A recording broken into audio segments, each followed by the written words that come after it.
बेटा आज की हमारी टॉपिक है मनुष्य में पोषण।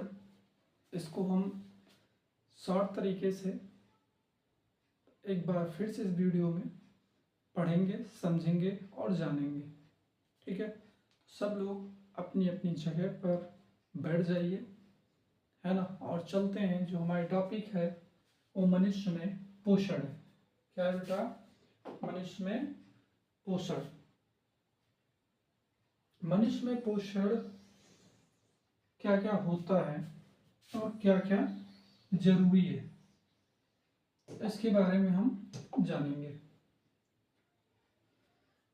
पहली चीज तो मनुष्य में पोषण जो है, मनुष्य में पोषण प्रक्रिया 5 चरणों में पूरी होती है। पहली जो है हमारी भोजन का अंतर्ग्रहण, यानी कि खाद्य पदार्थों को हमारे मुख में पहुंचाया जाता है। दूसरा है पहुंचाए गए भोजन का पाचन पूरा होता है। तीसरा है अवशोषण, यानी पचाए गए भोजन को अवशोषित किया जाता है, या कह सकते हो सोखना। ठीक है, सोखने का मतलब हुआ इस प्रक्रिया में हमारी आंत जो है, छोटी आंत, मुख्य रूप से भूमिका अपनी निभाती है। अवशोषण के बाद होता है स्वांगीकरण। क्या होता है बेटा? स्वांगीकरण। ध्यान से समझना, ये 5 चरण है और पांचों चरण में अलग अलग क्वेश्चन बनाए जाते हैं। ठीक, सबसे लास्ट में हमारा आता है बहिक्षेपण, जिसको हम लोग उत्सर्जन भी बोल सकते हैं। ठीक है, तो 5 हमारी मुख्य रूप से मनुष्य में पोषण के अंतर्गत हेडिंग सम्मिलित है। इसमें हम शॉर्ट तरीके से समझेंगे और जानेंगे कि पांचों चरण कब, कहां पर और कैसे पूर्ण होते हैं। तो इसमें लिखा हुआ है कि आहार नाल मूल रूप से मुंह से और गुदा तक विस्तारित एक लंबी नली, यानी कि फैली हुई एक लंबी नली है जो मुख गुहा से गुदा तक पाई जाती है, और इसी नली के द्वारा हमारी पाचन क्रिया यानी मनुष्य में पोषण चरण पूर्ण होते हैं। तो हमारा जो पहला पॉइंट है, याद रखना बेटा, अभी आगे पूछेंगे, अंतर्ग्रहण। सबसे मुख्य चरण, सबसे पहला चरण जिसके द्वारा भोजन को मुख गुहा में पहुंचाते हैं। अंतर्ग्रहण में होता क्या है कि पहले हमारा इसमें भाग लेने वाला जो मुख्य अंग वो है मुख। मुख क्या करता है? भोजन को अंतर्ग्रहण करता है। मुख में पाए जाने वाले कुछ भाग हैं या कुछ अंग हैं, जिनमें पहला है दांत। दांत क्या करता है? भोजन को चबाने का कार्य करता है। फिर आता है जिह्वा। जिह्वा को हम जीभ भी बोलते हैं। जीभ क्या करती है? भोजन को लार के साथ पूरी तरह मिला देती है। भोजन को लार के साथ पूरी तरह मिला देती है। ठीक, मिलाने के बाद अब क्या होता है? जिह्वा के पास ही पाई जाती हैं लार ग्रंथियां। क्या बेटा पाई जाती हैं? लार ग्रंथियां। ठीक है, तो मुख्य रूप से लार ग्रंथियों का काम क्या है? लार ग्रंथि से निकलने वाला रस लाल रस कहलाता है। क्या कहलाता है बेटा? लाल रस कहलाता है। लाला रस भी बोल सकते हो बेटा इसको। ठीक है, तो आगे हम चलते हैं। अब लार ग्रंथि में जो हमारे घटनाएं होती हैं वो कौन कौन सी हैं? लार ग्रंथि में, लाल ग्रंथि से निकलने वाले रस को लाल रस या फिर लाला रस भी कहते हैं इसको। ये क्या करता है? ये स्टार्च को एमाइलेज एंजाइम की उपस्थिति में माल्टोज शर्करा में बदल देता है। स्टार्च यानी कि मंड। ठीक है, जो हम लोग चावल में और आलू में सबसे ज्यादा मात्रा में प्राप्त करते हैं या पाते हैं। अच्छा, दूसरा पॉइंट जो हमारा, अभी तक तो जो बात चल रही थी वो मुख गुहा की बात चल रही थी, यानी मुख गुहा। गुहा किसे कहते हैं? खाली जगह को, यानी हमारे मुख में खाली जगह पाई जाती है और उन खाली जगहों में क्या क्या होता है? जीभ होती है, दांत होते हैं, लार ग्रंथि होती है। समझ गए बेटा? अच्छा, आगे जो भोजन ग्रसिका है, जिसको हम लोग ग्रास नली भी बोलते हैं। क्या बोलते हैं बेटा? ग्रास नली। ग्रास नली में क्या होता है, मुख से अमाशय तक भोजन, मुख से अमाशय तक, मुख से अमाशय तक, जिसको हम लोग अमाशय को पेट भी बोलते हैं, और थोड़ा सा दुष्ट भी होता है ये, ठीक है। कौन, तुम सब नहीं बेटा, अमाशय। ग्रसिका की क्रमान कुंचन गति, क्रमान कुंचन गति जो होती है, इसमें अंग हमारा फैलता और सिकुड़ता है, समझ गए बेटा, ऐसे ऐसे। तो हमारी जो ग्रसिका है, जो मुख गुहा से निकलकर आमाशय के पहले ही छोर पर जुड़ जाती है, ठीक। इसके द्वारा क्रमान कुंचन गति के कारण ये भोजन आमाशय में पहुंचाया जाता है, कहां से, मुख गुहा से, ठीक। उसके बाद ग्रसिका जो बनी होती है वो मांसपेशियों की बनी होती है, वे मांसपेशियां होती जो संकुचन और शिथिलन क्रिया को पूरा कर सकती, ठीक। आगे जो हमारी टॉपिक है वो थर्ड पॉइंट है। थर्ड पॉइंट में क्या होता है, अभी बेटा चित्र के बारे में समझाएंगे। जैसे देख लो यहाँ पर इसी वक्त, यहाँ पे देखो दिया हुआ है मुख गुहा, क्या दिया है बेटा, मुख गुहा। अब ये जो हमारा ये मुख गुहा है, ये हमारा मुख गुहा होता है, जिसके अंतर्गत क्या होता है, दांत भी होते हैं और जीभ भी होती है, ठीक है। अब मुख गुहा के बाद से और अमाशय के ये भाग, सबसे ऊपरी छोर, इसके बीच में जो हमें नली दिखाई पड़ रही है, ये बेटा नली यहाँ से निकल के यहाँ ही है और इधर से निकल के यहाँ है, ठीक है। ये नली कहलाती है ग्रसिका, जिसको हम लोग ग्रस नाल बोलते हैं बेटा, ठीक है। अब ग्रसिका के बाद जो है ये हमारा भाग शुरू होता है, जिसको हम लोग कहते हैं अमाशय, ठीक है बेटा। अमाशय को हम पेट भी कहते हैं, है ना। अच्छा, उसके बाद अमाशय के जस्ट बगल में छोटा सा भाग लगा होता है जो लीवर कहलाता है, क्या कहलाता है बेटा, लीवर कहलाता है ना। इसको यकृत बोला जाता है, और यकृत में पित्तरस का निर्माण होता है, ठीक है। और लीवर के पास ही एक छोटा सा भाग होता है जिसको हम लोग कहते हैं पित्ताशय, क्या कहते हैं बेटा, पित्ताशय कहते हैं। पित्ताशय में क्या होता है, पित्तरस का भंडारण होता है। पित्तरस बनता कहाँ है, लीवर में बनता है, कहाँ बनता है बेटा, लीवर में, ठीक है। बनने के बाद भंडारण होता है पित्ताशय में, और पित्ताशय से एक नली निकल के जाती है जो हमारी ग्रहणी में जुड़ती है, कहाँ जुड़ती है बेटा, ग्रहणी में, उसको कहते हैं पित्त नली। ग्रहणी जानते हैं, अमाशय और छोटी आंत को जोड़ने वाला भाग जो सी आकार में होता है उसको कहा जाता है ग्रहणी, ठीक है। अभी आगे और समझा देंगे इसके बारे में। और ग्रहणी से ही एक और भाग जुड़ा होता है जो कहलाता है आग्नेयाशय, क्या कहलाता है बेटा, आग्नेयाशय। ये नीम की पत्ती की जैसी संरचना होती है बेटा, ठीक है, लेकिन काम की बहुत है। अच्छा, ये तो हो गया तुम्हारा आग्नेयाशय। आग्नेयाशय के बाद अमाशय भी हो गया। अब आती बात ग्रहणी के बाद जो होता है वो पाया जाता है क्षुद्रांत। क्षुद्रांत कहा जाता है छोटी आंत, छा से क्षुद्रांत, छा से छोटी आंत, आसान रहेगा याद करना, ठीक है। छोटी आंत क्षुद्रांत कहलाता है, और छोटी आंत के चारों तरफ एक घेरे हुए बड़ी नली होती है जो क्या कहलाती है बेटा, क्या कहलाती है, बृहद्रांत। बृहद्रांत जो कहलाती है, इसको हम लोग कोलन भी बोलते हैं, ठीक है। और छोटी आंत और बड़ी आंत जिस भाग, जिस जगह पर जुड़ती है वहां पर एक छोटी सी संरचना पाई जाती है जिसको हम लोग कहते हैं परिशेषिका, क्रम रूप परिशेषिका, और अपेंडिक्स भी बोलते हैं। ये थोड़ा सा खतरनाक होता है बेटा, अगर इसमें गलती से किसी कारणवश भोजन का टुकड़ा चला जाए तो इसमें पॉइजन बनने के चांस ज्यादा होते हैं। और बड़ी आंत जो होती है, लास्ट भाग जो छोर होता है, लास्ट छोर, वो खुलता है कहाँ पर, गुदा द्वार। कहाँ खुलता है बेटा, गुदा द्वार, जिसको हम लोग मलाशय भी कह सकते हैं, ठीक है। अब बेटा चलते हैं आगे। हमारे 2 पॉइंट हो गए थे, कहाँ तक हुआ था, भोजन ग्रसिका क्या है, ये बात समझ लिया सबने। अच्छा, आगे चलते हैं, स्क्रीनशॉट ले लेना बेटा।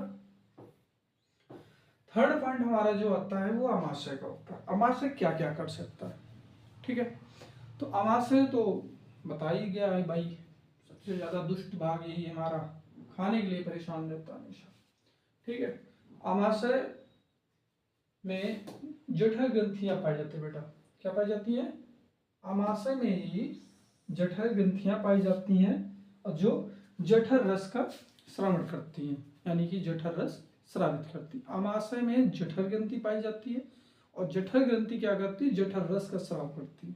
और जठर रस जो होते हैं कौन कौन से होते हैं, पहला बेटा हमारा पेप्सिन, दूसरा कौन सा बेटा हाइड्रोक्लोरिक अम्ल, और तीसरा है श्लेष्मा, यानी श्लेष्मा कहलाता है। क्या कहलाता है बेटा, श्लेष्मा कहलाता है। अच्छा, पेप्सिन क्या करता है, पेप्सिन जो होता है पाचक एंजाइम्स होता है, ये प्रोटीन का पाचन करता है। पास है पेप्सिन, पास है प्रोटीन, याद रखना। प्रोटीन का पाचन कौन करेगा बेटा, पेप्सिन। कौन करेगा, पेप्सिन। हाइड्रोक्लोरिक अम्ल क्या करता है, देखो ये तीनों जो जठर ग्रंथियां स्रावित करती हैं एंजाइम्स, है ना, ये तीनों एंजाइम्स हमारे आमाशय में स्रावित होते हैं। कहाँ होते बेटा, आमाशय में, ठीक है, याद रखना। हाइड्रोक्लोरिक अम्ल वैसे तो अम्ल ही है, इसके नाम से ही पता है कि ये माध्यम कैसा होगा, अम्लीय माध्यम तैयार करेगा। कैसा माध्यम होगा, अम्लीय माध्यम, जो कि पेप्सिन की क्रिया में सहायक होता है। यानी कि पेप्सिन अगर भोजन पर किसी प्रकार का कार्य कर रही है, यानी प्रोटीन का पाचन कर रही है, तो बिना HCl की उपस्थिति नहीं कर पाएगी, ठीक है। तो पेप्सिन क्या करता है, प्रोटीन का पाचन करता है। किसका बेटा, प्रोटीन का पाचन करता है।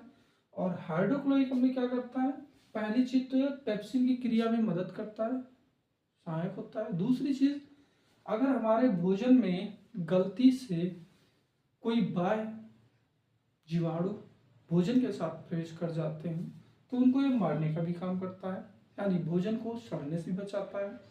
दूसरी चीज आती है श्लेष्मा, ये आमाशय के आंतरिक स्तर की अम्ल से रक्षा करता है। श्लेष्मा चिकना पदार्थ, ठीक, क्या करता है, आमाशय के आंतरिक स्तर के अम्ल से रक्षा करता है। यानी कि जो हमारा हाइड्रोक्लोरिक अम्ल है क्रियाशील है, और जो हमारा आमाशय बना होता है वो ऐसे बना होता है, ठीक है बेटा, सॉरी, है ना, आमाशय होता है ऐसे, ठीक। और हम जो ग्रेडी की बात कर रहे थे बेटा, ये भाग हमारा ग्रेडी कहलाता है। क्या कहलाता है बेटा, ग्रेडी कहलाता है। सी आकार की ग्रेडी होती है, और यहीं पर अग्न्याशय लगा होता है, यहाँ से हमारा लीवर जाता है, ठीक है। तो ये ग्रेडी होती है, यहाँ पे वाल्व होती है, यहाँ पर भी वाल्व होती है।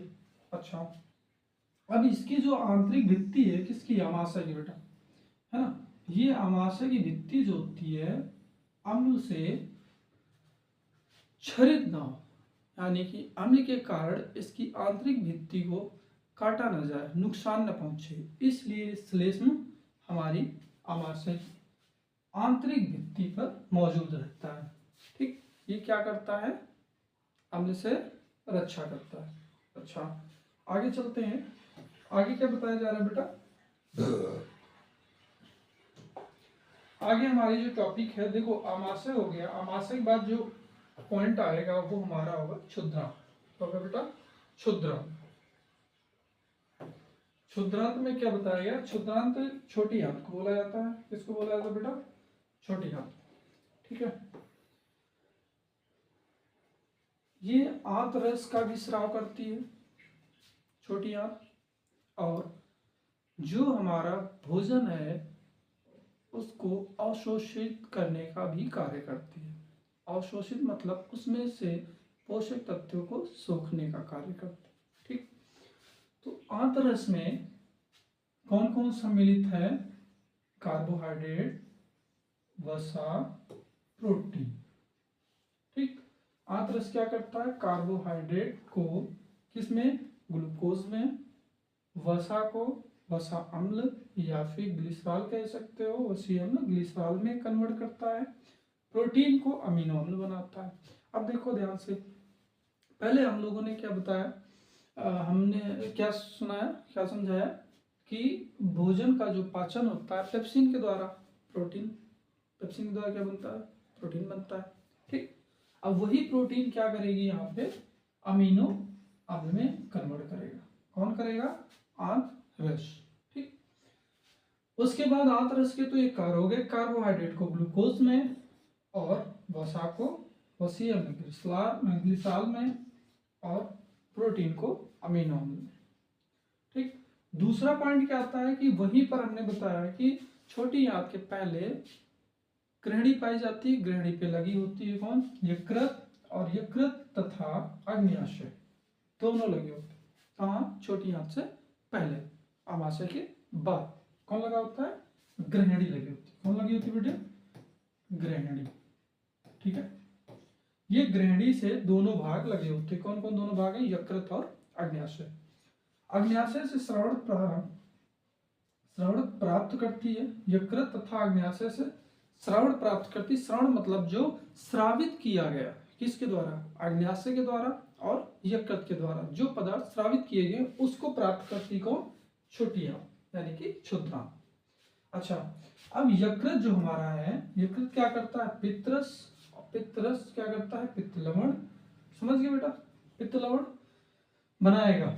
और वसा, पित्त लवण की उपस्थिति में वसा, यानी कि वसा को क्या करता है, छोटी बड़ी गोलिकाओं का इमल्सीकरण करता है छोटी गोलिकाओं में। ये क्या है, कुछ समझ में नहीं आ रहा, फिर से देखो। यकृत कहाँ है, ग्रहणी में। ग्रहणी किसका भाग है, छोटी आंत का। ठीक, छोटी आंत का जो भाग ग्रहणी है, ग्रहणी से लगा हुआ यकृत और अग्न्याशय, अग्न्याशय और यकृत से स्राव होता है। किसका, अग्न्याशय से अग्न्याशयी रस का स्राव होता है और यकृत से पित्त रस का स्राव होता है। ठीक, अब जो पित्त रस बनता है या स्राव किया जाता है, यानी कि ग्रहणी में छोड़ा जाता है। कहाँ छोड़ा जाता है बेटा, ग्रहणी में। तो ग्रहणी में जो पित्त रस छोड़ा गया है वो पित्त लवण बनाएगा। क्या बनाएगा, पित्त लवण। और पित्त लवण की उपस्थिति में जो भोजन में तुमने वसा लिया है उस वसा को क्या करेगा, छोटे छोटे टुकड़ों में तोड़ करके छोटी गोलिकाओं में बदल देगा।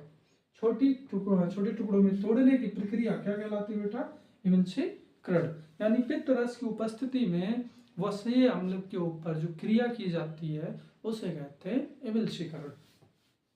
ठीक है, अगला पॉइंट जो हमारा है वो अग्न्याशय बेटा, और ये बनाता अग्न्याशयी रस बनाता। अभी हमने बताया क्या बनाता बेटा, अग्न्याशयी रस बनाता। और अग्न्याशयी रस क्या करता है भाई, अग्न्याशयी रस मजेदार काम करता है। कौन सा मजेदार काम, देखो ध्यान से, थोड़ा सा टफ तो नहीं है, लेकिन समझ सकते हैं। क्या, अग्न्याशय बनाता है अग्न्याशयी रस। क्या बनाता है बेटा, अग्न्याशयी रस।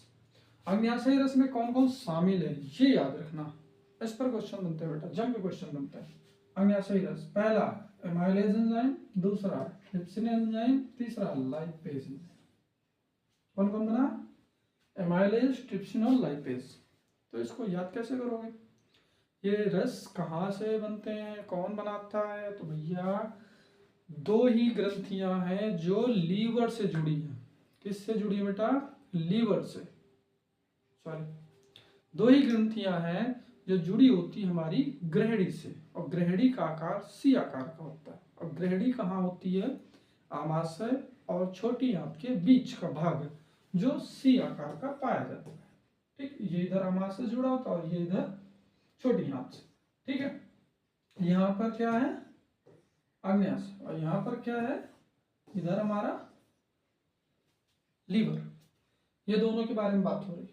इसमें क्या है, अग्न्याशय, अग्न्याशय में क्या कहते हैं, एमाइलेज एंजाइम बनाएगा, ट्रिप्सिन एंजाइम और लाइपेज। याद रखो, एमाइलेज, ट्रिप्सिन, लाइपेज। अब ट्रिप्सिन क्या करता है भाई, प्रोटीन को किस में बदलेगा, ट्रिप्सिन की उपस्थिति में बनेगा पेप्टोन्स। प्रोटीन से पेप्टोन्स, कौन बनाएगा, trypsin. PT, PTP, PTP protein, trypsin, peptose. वसा का क्या करेगा, लाइपेज बदलेगा, किसमें बदलेगा, वसा अम्ल में, वसीय अम्ल बनाएगा। कौन बनाएगा, लाइपेज, लाइपेज। स्टार्च आओ भैया, स्टार्च क्या करेगा, देखो तीनों के काम दिए गए बेटा, तीनों के काम है और तीनों के क्रम से अगर काम समझ लिए ना तो खत्म। क्या, यकृत, अग्न्याशय, एमाइलेज, ट्रिप्सिन, लाइपेज। ठीक, एमाइलेज का सबसे पहले देखो, इसका देखो ये क्या करेगा, एमाइलेज क्या करेगा बेटा, एमाइलेज के बारे में पहले समझ लो। एमाइलेज बनाएगा स्टार्च को, किस में बदलेगा, बदलेगा किस में बदलेगा, ग्लूकोज में। किस में, ग्लूकोज में। समझ गए बेटा, किस में बदलेगा, ग्लूकोज में। कौन, एमाइलेज। दूसरा हमारा लाइपेज, कौन है बेटा, लाइपेज। लाइपेज का देखो, लाइपेज को क्या करना है, लाइपेज ये हमारा लास्ट वाला है और यहाँ पर हमारा सेकंड है, तो ये वसा को वसीएम में बदलेगा। कौन, लाइपेज।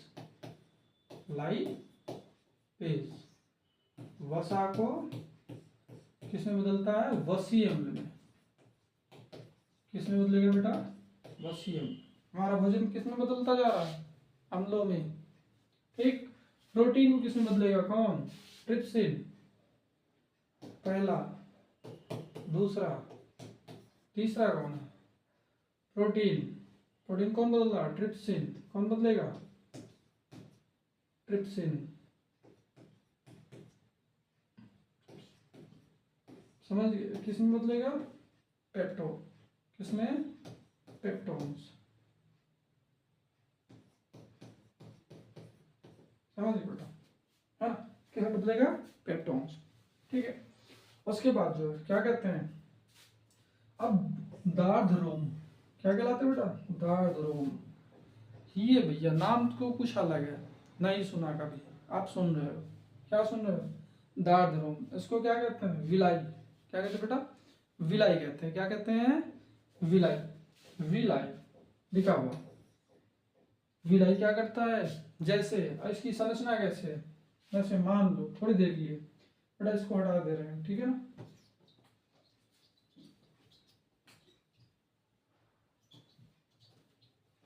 है ना, हम लोग क्या समझने वाले हैं, दार्धरोम क्या है। दार्धरोम का मतलब है विलय।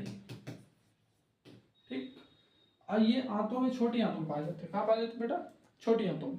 छोटी आंतों का मतलब हुआ कि मान लो हमारी ये छोटी आंत है, ठीक, इसकी संरचना हमारी बाहर से देखने पे ऐसे दिख रही, टेढ़ी मेढ़ी पड़ी होती है, लेकिन आंतरिक संरचना जो होती है इसकी बेटा ऐसे होते हैं, ठीक, अंदर। तो यहाँ पर क्या पाए जाते हैं, विलय। क्या पाए जाते हैं बेटा, विलय पाए जाते हैं। ये विलय क्या करते हैं, ये क्षेत्रफल को बढ़ाते हैं। जैसे हीटर की स्प्रिंग क्या होती है, छोटे से भाग में लिपटी होती है, लेकिन उसको ओपन किया जाए ना तो बढ़ती हुई चली जाएगी, वायर के रूप में हो जाएगी। उसी प्रकार से क्या करते हैं, क्षेत्रफल को बढ़ाते हैं, विलय। ठीक है, उसके बाद जो है बृहदांत आती है। बृहदांत क्या, बड़ी आंत को कहा जाता है। किसको, बड़ी आंत। जल का अवशोषण क्या करती है, जल का अवशोषण यानी कि भोजन को सूखा बनाना। वर्ज्य पदार्थ गुदा द्वारा शरीर से बाहर कर दिया जाता है। बड़ी आंत का मुख्य कार्य है भोजन को सूखा बनाना, और उसके बाद भोजन को क्या किया जाता है, आगे बढ़ाकर आगे किसका करके कहाँ पहुंचाया जाता है, गुदा द्वारा। कहाँ पहुंचाया जाता है बेटा, गुदा द्वारा, जिसको हम लोग मलाशय कह सकते हैं। ठीक है, नेक्स्ट जो हमारा पॉइंट है,